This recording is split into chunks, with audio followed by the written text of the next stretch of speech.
शिक्षा देकर संस्कारित बनाना चाहते हैं, सरकारी नौकरी या विश्वविद्यालय में प्रोफेसर बनाना चाहते हैं, आप चाहते हैं कि आपके बच्चे को राष्ट्रपति पुरस्कार या पद्मश्री जैसे पुरस्कारों से अलंकृत किया जाए, तो आपके लाडले की संपूर्ण पढ़ाई निःशुल्क हम कराएंगे। पूज्य गणेश प्रसाद वर्णी जी द्वारा स्थापित संत शिरोमणि आचार्य श्री विद्यासागर जी महाराज द्वारा पुनरुद्धारित पूज्य मुनि श्री प्रणम्य सागर जी महाराज के आशीर्वाद से संचालित श्री सियादवाद महाविद्यालय वाराणसी में। जी हाँ, यहाँ पढ़ने वाले 100 से अधिक परा स्नातक बन चुके हैं। अनेक विश्वविद्यालयों में प्रोफेसर्स 15 से अधिक प्राप्त कर चुके हैं राष्ट्रपति पुरस्कार। इतना ही नहीं, इसी वर्ष 2024 में भी एक विद्वान को पद्मश्री पुरस्कार से सम्मानित किया जा चुका है। प्रवेश प्रारंभ 10वीं अथवा 12वीं पास छात्र सीधे ले सकते हैं प्रवेश। आवास, भोजन, शिक्षण आदि सभी व्यवस्थाएं बिल्कुल निःशुल्क। श्री सियादवाद महाविद्यालय, भदेनी, वाराणसी, उत्तर प्रदेश, भारत। संपर्क करें 9695338108, 9506602715, 9111229620।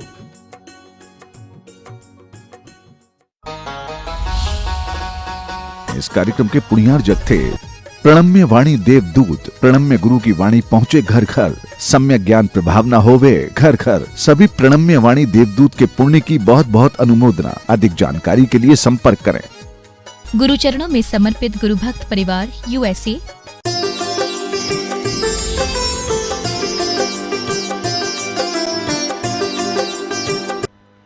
वैराग्य शतक नाम का यह ग्रंथ पहले से ही आप लोग सुनते आ रहे हैं। लगभग 34 गाथाएं आपने सुनी थी। आज 2 गाथाएं पढ़ते हैं, 35 और 36 नंबर की।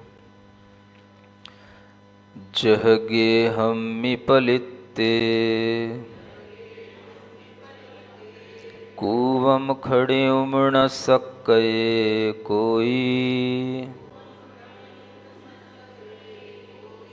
तह संपत्ते मरणे धम्मो कह कीरये जीव। रूवमसासयमेयं विज्जुलया चंचलं जये जीवम्। संझाणुरागसरिसं खड्रमणीयं च तारुण्यम्।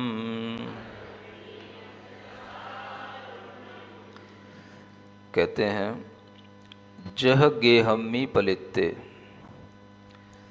जैसे गेह माने ग्रह होता है, घर के प्रज्वलित होने पर कूवम खड़ियुम, कूप को खोदने का, खनन करने का न सक्कये कोई समर्थ नहीं होता है।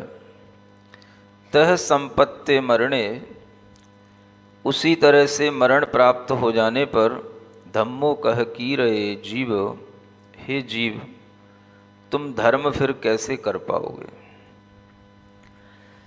जीव को संबोधन करते हुए आचार्य कह रहे हैं कि जिस तरह से अगर घर में आग लग गई हो और उसी समय पर आप सोचो कि भाई पानी चाहिए, और पानी चाहने के लिए अगर आप उसी समय पर कुआं खोदने के लिए तैयारी करो, तो ऐसा करना जिस तरह से हास्यास्पद है, कोई काम का नहीं है, उसी तरह से मरण के समय पर हम धर्म करेंगे, ऐसे सोचने वालों के लिए भी, यह जीव के लिए भी यह संभव नहीं होगा। धर्म तो आप पिछले दिनों से करते आ ही रहे हैं, और वह धर्म करते हुए निरंतर आपको बहुत महीने भी हो गए। 10 दिनों में आपने धर्म की बहुत अच्छे से व्याख्याएं भी सुनी हैं, किंतु यहाँ पर जिस धर्म की बात कर रहे हैं वो धर्म है आत्महित करने के परिणाम। अपनी आत्मा के लिए यह सोच पाना कि अब हमारे लिए यह उचित समय आ गया है, हमें अपने आत्महित के कार्य में लगना चाहिए, ऐसा विचार करना और उसके अनुरूप व्रत, संयम आदि को धारण करना, सम्यक दर्शन की भावनाओं को प्रबल बनाना, ये कार्य जो किया जाता है इसी का नाम धर्म कहा जाता है। और इस तरह का धर्म ज़्यादातर लोग जैसा सोचते हैं, हम जब अंत समय आएगा तब धर्म कर लेंगे। तो आचार्य यहाँ कहते हैं अंत समय में आप क्या कर लोगे, आप अंत समय में कुछ नहीं कर पाओगे। मरण के प्राप्त होने पर, मरण सामने उपस्थित होने पर धर्म कैसे कर पाओगे? क्योंकि धर्म केवल ऐसी कोई चीज नहीं है जो हम केवल कानों से सुन लें और हो जाए, उसको हमें करना भी पड़ेगा। और करने के लिए हमारे पास में बुद्धि होनी चाहिए, सामर्थ्य होनी चाहिए। हमारी इंद्रियां भी काम करने में समर्थ होनी चाहिए। जब इंद्रियां बिल्कुल शिथिल पड़ जाती हैं तो उनमें आवाज़ तो आती है, लेकिन उस आवाज़ से जो मन के अंदर उत्साह उत्पन्न होता है वो नहीं हो पाता। इंद्रियां शिथिल पड़ जाती हैं तो आंखों से दिखाई तो देता है, लेकिन देख कर के जो भीतर से हमारे अंदर पुरुषार्थ की भावना उत्पन्न होती है वो नहीं हो पाती। इसलिए आचार्य कहते हैं जब तक आपकी देह काम कर रही है, जब तक आपको रोग नहीं हो रहे हैं, जब तक आपकी इंद्रियां शिथिल नहीं हुई हैं, तब तक धर्म कर लेना चाहिए। धर्म की बातें जीवन में तभी अच्छी लगती हैं जब हमारे अंदर एक उमंग का भाव हो, एक उत्साह का भाव हो। अगर उत्साह चला गया तो धर्म का भाव भी धीरे धीरे चला जाता है। जब उत्साह रहता है तभी हम कर्म के कार्यों में लगते हैं, और जब उत्साह रहता है तभी हम धर्म के कार्य में लग पाते हैं। आप देखो, जब व्यक्ति के जीवन में से उत्साह निकल जाए, निराशा आ जाए और उसके जीवन में ऐसा लगे कि हमारा सब कुछ छूट गया है, तो उसे धर्म करने का भी उत्साह उस समय पर बचता नहीं है। धर्म करने का उत्साह कब बनता है? जब सब अच्छा चल रहा हो। कुछ भी थोड़ा सा खराब हो जाए, कुछ भी थोड़ा सा बिगड़ जाए तो एकदम से धर्म करने का भाव भी नहीं बनता। सब अच्छा अच्छा चले, हम अगर भीतर से उमंग के साथ में होते हैं तो हमारे अंदर से जय जयकार भी अच्छी निकलती है। और जब उमंग नहीं होती है तो हम जय जयकार भी अच्छे से नहीं कर पाते हैं। सुन रहे हो कि नहीं? इसलिए जब प्रवचन शुरू होते हैं तो उससे पहले एक जय जयकार होती है। किस लिए होती है? इसीलिए होती है कि बैठे हुए जो श्रोता हैं उनके अंदर एक उमंग आ जाए, एक उत्साह आ जाए।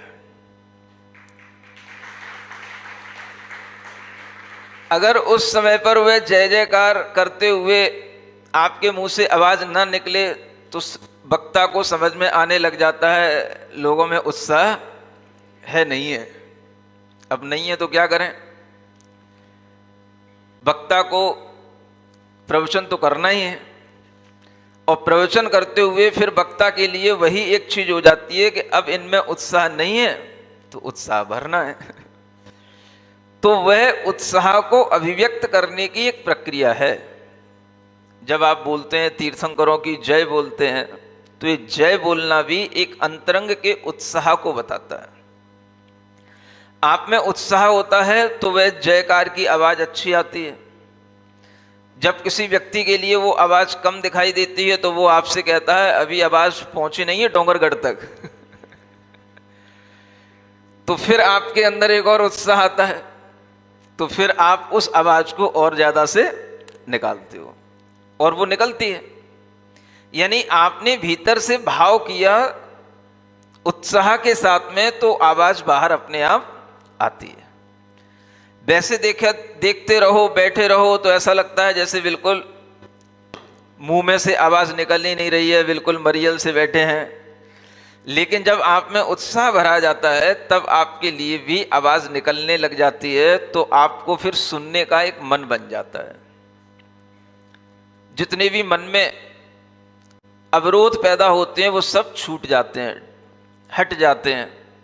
और ये मन के अवरोध हट जाना, मन के उन विषाद के क्षणों को भूल जाना ही धर्म को सुनने का फल होता है। अब आप ये सोचो कि ये फल हमें जितना युवावस्था में प्राप्त होता है, क्या हमें वृद्धावस्था में प्राप्त हो सकता है? अभी जब हम आपसे कहते हैं सुनिए देखिए, तो आप सुनते हैं देखते हैं, और जब वृद्धावस्था होगी तो उस समय पर आपसे कहा जाएगा दादाजी सुन रहे हो कि नहीं, दादाजी देख रहे हो कि नहीं, तो फिर क्या निकलेगा? आवाज भी मुश्किल से निकलती है, हूं हां भी मुश्किल से होती है, हाँ गर्दन हिलाने की भी ताकत नहीं रह जाती है। तो उस समय पर केवल इशारों से ही काम होता है। आंखें खोल दो तो समझ लेंगे आप सुन रहे हो। ये अंतिम स्थिति बनती है। अब उस समय पर आपके अंदर अगर धर्म होगा जो पहले से आपने किया होगा तो उत्साह रहता है, और अगर वह धर्म का भाव आपके अंदर पहले से नहीं था तो अंत समय में भी आपके अंदर उत्साह नहीं बनेगा। इसलिए आचार्य कहते हैं जब अच्छी इंद्रियां काम कर रही हों तभी धर्म कर लेना चाहिए। जब आपकी बुद्धि में कोई बात समझ में आती हो तभी समझ लेना चाहिए। आंखों से अच्छा दिखाई देता हो तो जिनवाणी के अक्षर पढ़ लेना चाहिए। और अगर आपके लिए ये स्थितियां धीरे धीरे बिगड़ती गईं तो फिर आंख कान तो रहेंगे अपनी जगह, लेकिन उनसे होने वाला जो उत्साह अपने जीवन में आना चाहिए वो नहीं आ पाता। इसलिए अंत समय में जो समाधि करते हैं, अंत समय में जो मरण को साधते हैं, अधिकतर लोग वही साध पाते हैं जिन्होंने युवावस्था में या उससे पहले अपने जीवन में धर्म की साधना की हो। धर्म करते रहने से, सुनते रहने से सुनने की इच्छा बनी रहती है, और अगर वह सुनना बंद हो जाए या सुनने की इच्छा नहीं रहे तो अंत समय में भी सुनने की इच्छा नहीं होती है। समझो कितनी बड़ी चीज होगी कि अंत समय में जब आपके कान सुनने के लिए भी तैयार ना हो और आपका मन कहे कि हमें सुनना है। कान तो धीरे धीरे शिथिल पड़ेंगे, आंखें धीरे धीरे शिथिल पड़ेंगी, लेकिन आपका मन कहे नहीं जिनवाणी सुनाओ, आपका मन कहे नहीं मुझे जिनवाणी पढ़ना है, जितना पढ़ पाऊंगा उतना पढ़ूंगा लेकिन पढ़ना है, तब ये भीतर का मन का जो उत्साह है ये उस समय पर उस समाधि में काम आता है। और ये मन का उत्साह बनाए रखने के लिए ही पहले से अभ्यास किया जाता है। अब आप सोचो आप कितनी बार जय जयकार बोलते रहते हो, कितनी बार जय जय बोल चुके होते हो। सुन रहे हो? इसका भी एक संस्कार पड़ जाता है आत्मा पे। जैसे बच्चा होता है छोटा सा तो उसे मां सिखाती है बेटा जय जय बोल, जय जय जय, यहीं से शुरुआत होती है ना। तो वह बच्चा धीरे धीरे बोलने लग जाता है जय। किसकी जय? तुम बोलो नाम, किसकी बुलवाना है? जय मैं बोलूंगा। तो मां जो है उन आचार्य का नाम बोलती है या अरिहंत भगवान का नाम बोलती है, तीर्थंकर का नाम बोलती है, तो मां तो नाम बोलती है, और वो बच्चा अगर कितना सा छोटा सा भी हो और बस जय जय जय बोल दे तो मां के हर्ष का ठिकाना नहीं रहता। क्यों नहीं रहता? कम से कम बच्चा बोल रहा है, हम जैसा इशारा कर रहे हैं वैसा कर रहा है, माने उसका दिमाग ठीक चल रहा है, उसकी ग्रोथ सही हो रही है। और इसी कारण से उस बच्चे को सबसे पहले यही सिखाया जाता है। मंदिर में लाएगी माँ तो जय जय जय सिखाएगी। जब वह किसी भी तरह से भगवान की, तीर्थंकर की नाम लेगी तो जय जय बोलना सिखाएगी।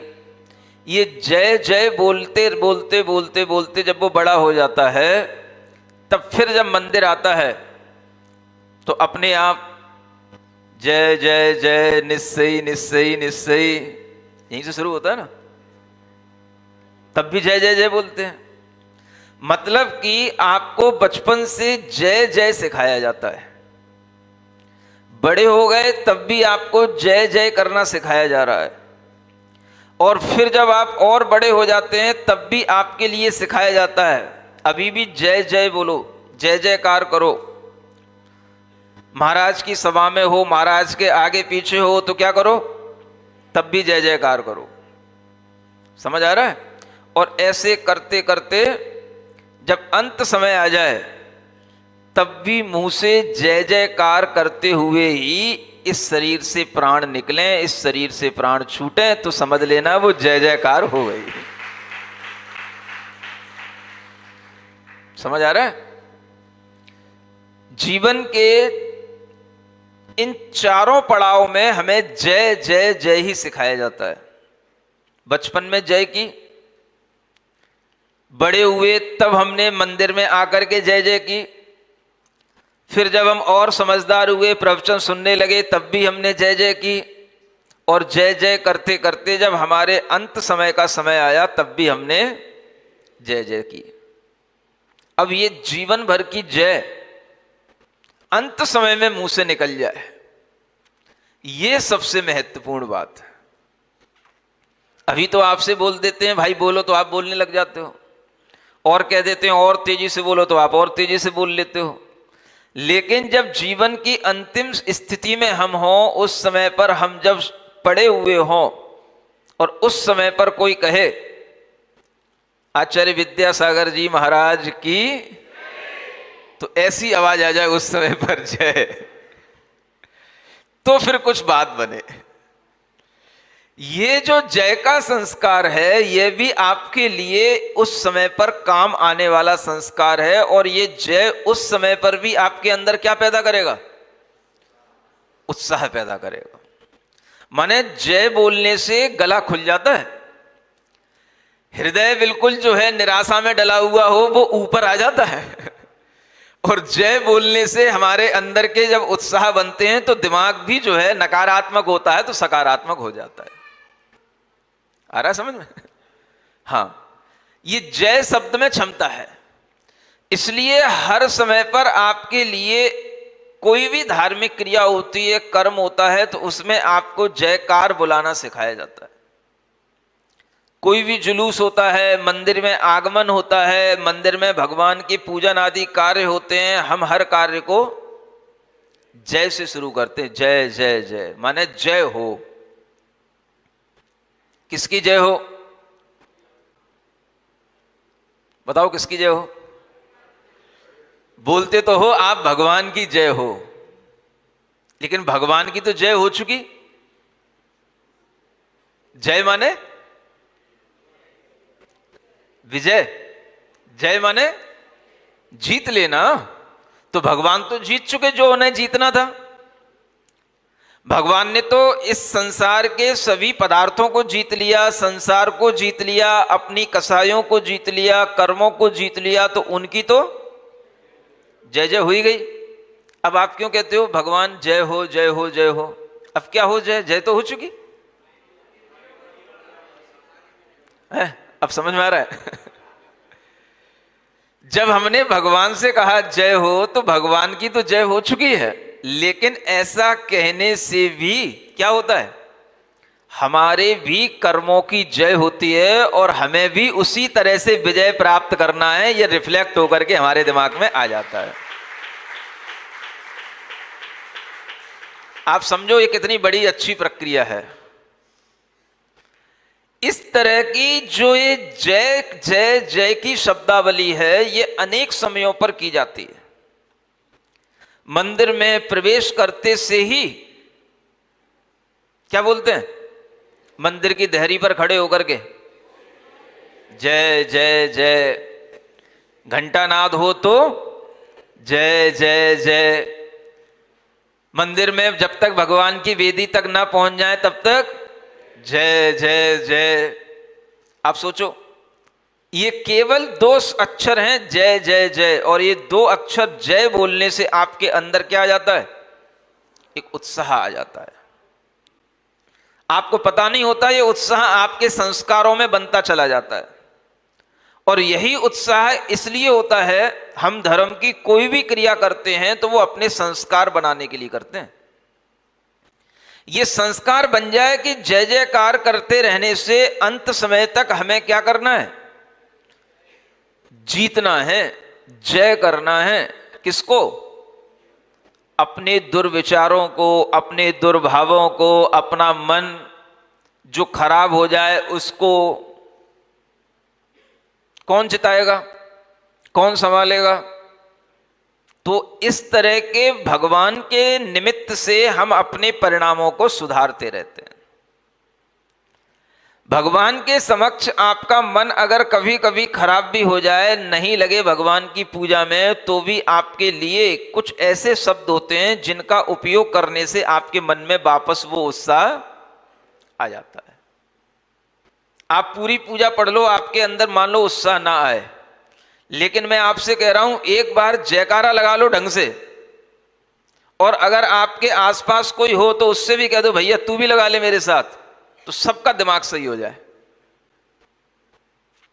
समझ आ रहा है? देखो चिल्लाना तो दोनों में ही होता है, कसाई में भी चिल्लाया जाता है और भगवान के समक्ष भी। अब इसे चिल्लाना नहीं कहेंगे, इसे क्या कहेंगे? इसे जय जयकार कहेंगे। और घर में करते वो, अरे भाई इसमें भी तो हमें ताकत लगानी पड़ती है, इसमें भी तो हम बोल ही रहे हैं, इसमें भी तो हमारे शब्द ही निकल रहे हैं, लेकिन ये जो हमारे मन के अंदर का जो भाव है, जो हम कह रहे हैं, तेजी से बोल रहे हैं, इस चिल्लाने में और जो हम घर में चिल्लाते हैं उस चिल्लाने में कितना अंतर आ जाता है।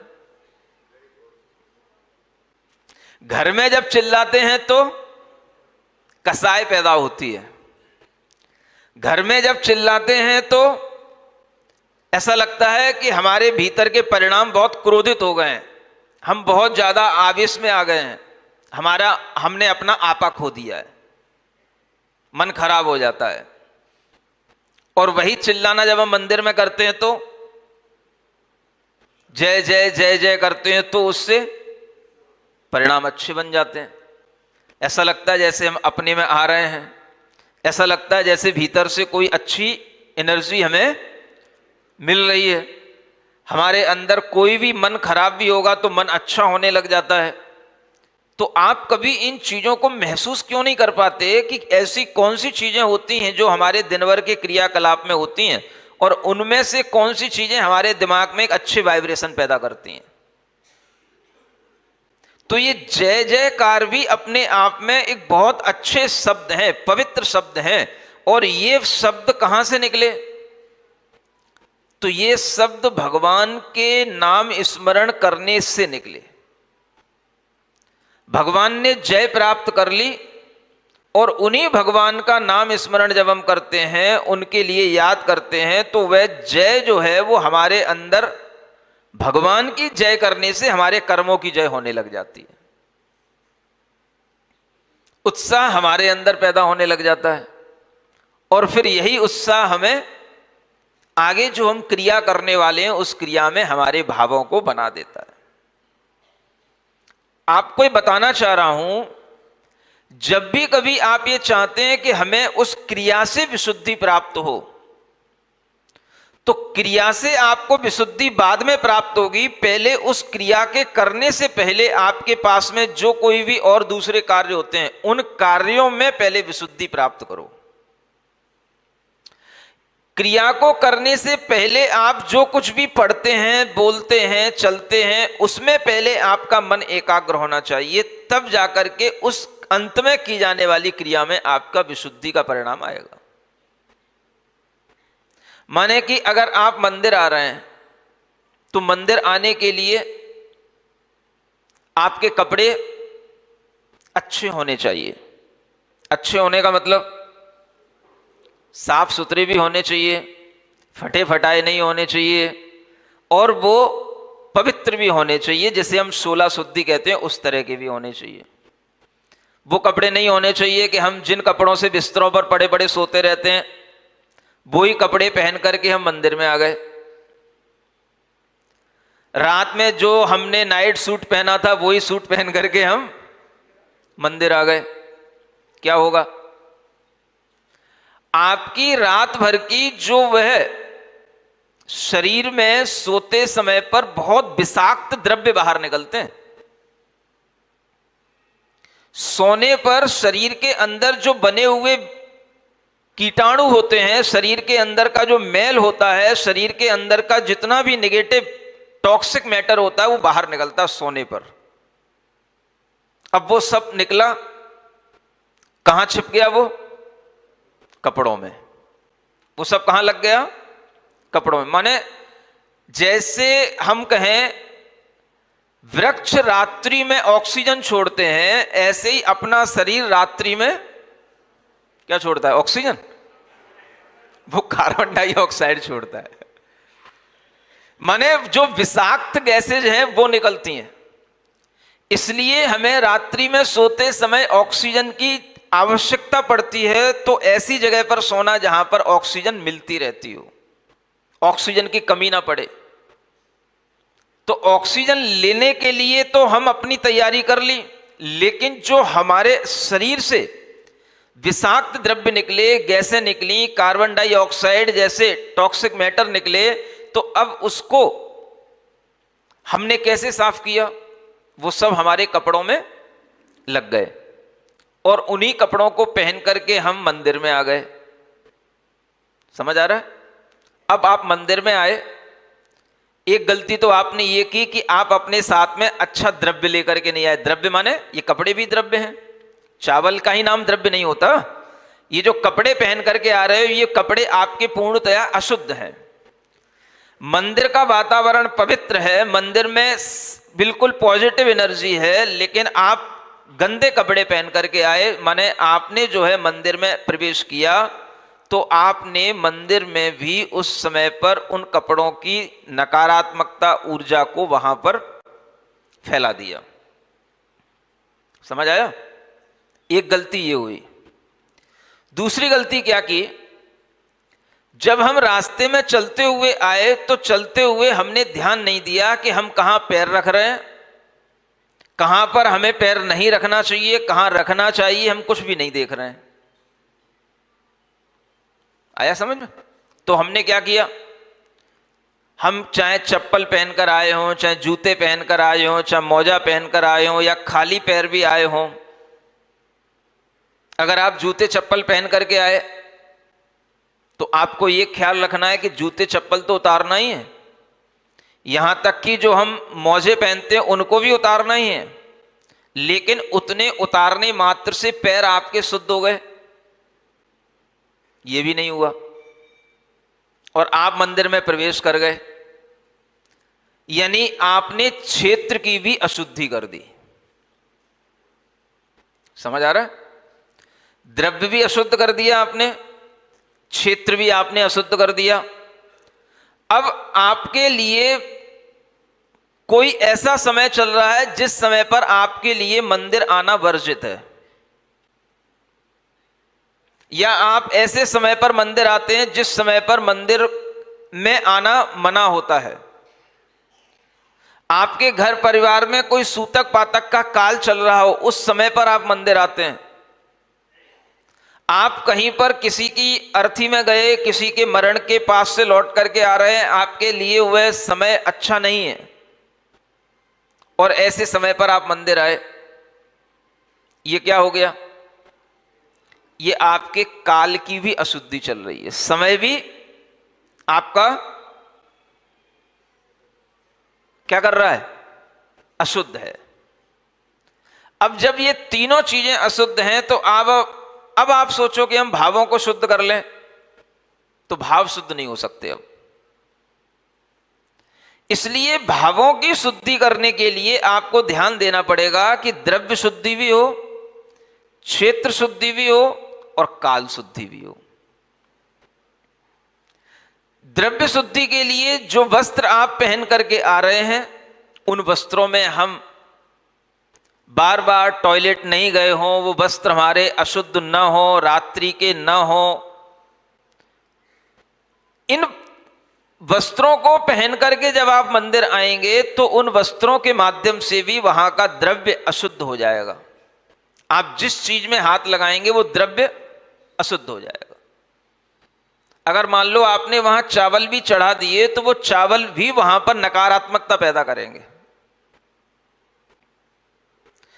आपने अगर मंदिर में प्रवेश करते हुए अपने पैरों को नहीं धोया, अपने हाथों को नहीं धोया, तो ये भी आप एक क्षेत्र की अशुद्धि में कारण बन जाएंगे। आपके पैर कहां पड़े रहे आपको ध्यान नहीं। मंदिर आते समय आप कैसे आए, कितने रास्ते में थूक थाक न जाने क्या क्या पड़ा रहता है। आपको कभी दिखाई देता कुछ? कुछ नहीं दिखाई देता, कुछ नहीं दिखाई देता।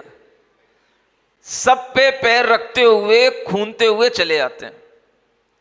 कभी कभी तो ऐसा भी देखने में आता है, लोग पड़गान करने के लिए खड़े रहते हैं, स्थान तक नहीं देखते हैं कि हम कहां खड़े हैं। भाई तुम्हें वहां खड़े होने के लिए मजबूर होना पड़ रहा है क्या? थोड़ी दूर शुद्धि की जगह पे भी तो खड़े हो सकते हो। अगर मुनि महाराज वहां आकर के खड़े हो गए और वो देख रहे हैं कि आपके सामने कहीं कुछ पड़ा हुआ है, तो क्या होगा? आप उसी पर खून जाओगे, उसी पर जो है आपके कपड़े छुल जाएंगे, आपकी शुद्धि रहेगी? ऐसी स्थिति में क्या करना पड़ेगा? महाराज को लौट जाना पड़ेगा। फिर आप कहोगे महाराज क्या हो गया? आप आए और लौट गए, आप आए और लौट गए। अब तुम्हें क्या समझाएं क्यों लौट गए? आपको यह ध्यान रखना चाहिए कि हम जिस क्षेत्र पर खड़े हैं वो स्थान भी शुद्ध होना चाहिए, हमारे पैरों में भी वह गंदगी नहीं लगनी चाहिए। और कई बार तो लोग जो धोतियां साड़ियां पहने रहते हैं वो नीचे तक खचरती रहती हैं। समझ आ रहा है?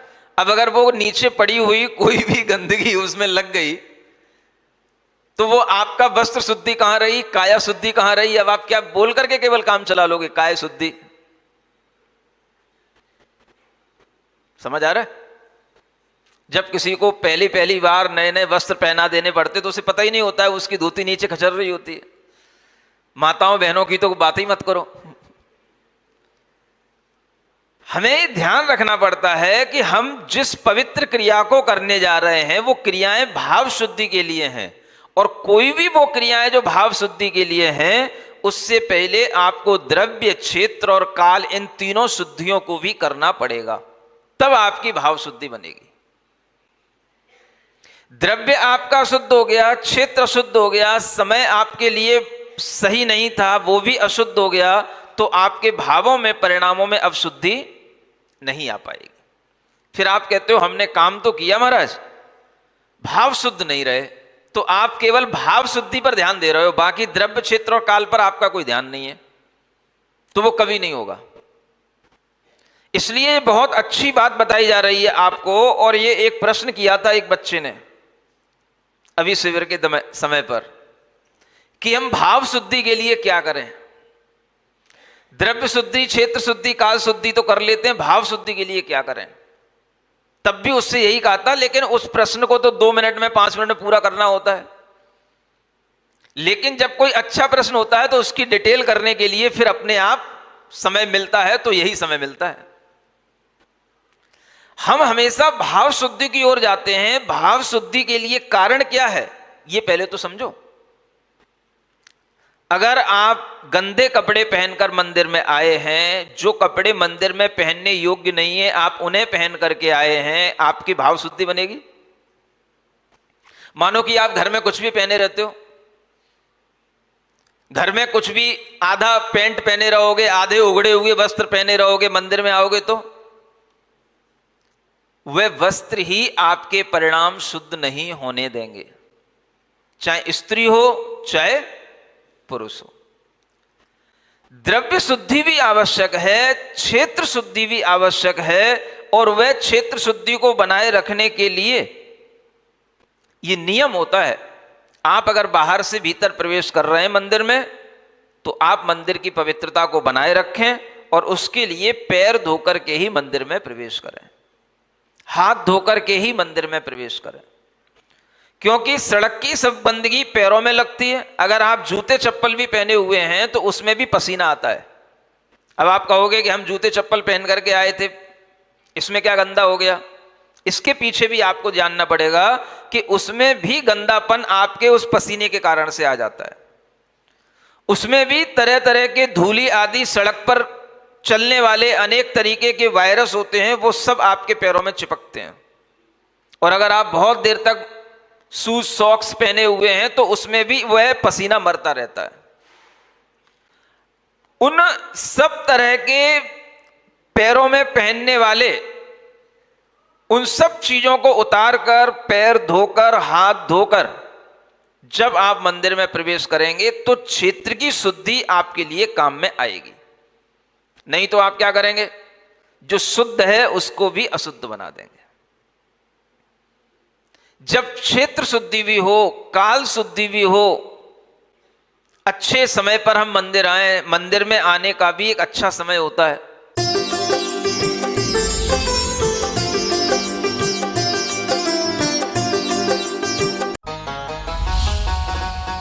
इस कार्यक्रम के पुण्यार जग थे प्रणम्य वाणी देवदूत। प्रणम्य गुरु की वाणी पहुंचे घर घर, सम्यक ज्ञान प्रभावना होवे घर घर। सभी प्रणम्य वाणी देवदूत के पुण्य की बहुत बहुत अनुमोदना। अधिक जानकारी के लिए संपर्क करें। गुरु चरणों में समर्पित गुरु भक्त परिवार USA।